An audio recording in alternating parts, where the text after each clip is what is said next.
าวใส่เสื้อแดงคนนั้นเมื่อก่อนเคยพบกันในงานบุญหวานญาติตกมาปีนี้บ่หูคนดีไปอยู่ใส่บุญสวงเฮหวานใหญ่ไปอยู่ใส่น้องคือบ่เห็นคนใส่เสื้อแดงมีหลายคนเขาใส่แต่พ่อแม่ดวงใจไอ้แนมไปอยู่ข้างติลเมื่อหาเมื่อแย่คนใส่เสื้อแดงก็บ่เห็นจากว่ากรรมลีเวนใครเห็นแน่นอนบอกคอยแดเห็นบ่นอสาวเสื้อแดงของคอยหลอกให้มายืนคอยบอกปีหน้าสิมาแดงบุญสู้วังเฮือออกพรรษาคนจนแย่หาบ่เห็นแม่แต่เงาในน้อยน้องบ่มีบุญออกพรรษาลาพระเจ้า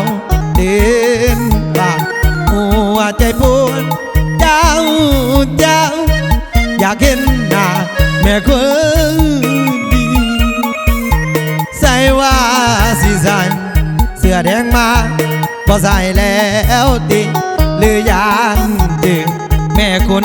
ดีย้อนมีแผนใหม่มานำ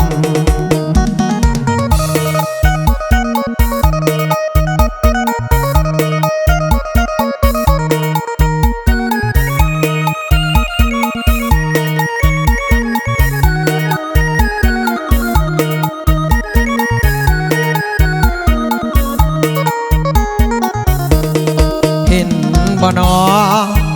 สาวเสื้อแดงของคอยหลอกให้มายืนคอย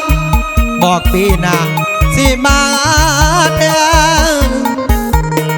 บุญสู้วังเฮือออกพรรษาคนจนแย่หาบ่เห็นแม่แต่เงาในน้อยน้องบ่มี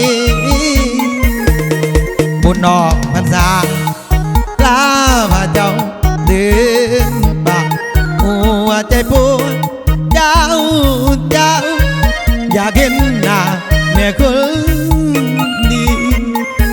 ใส่ว่าสิใส่เสื้อแดงมาบ่ใส่แล้วติหรือยานจึงแม่คนดีย้อน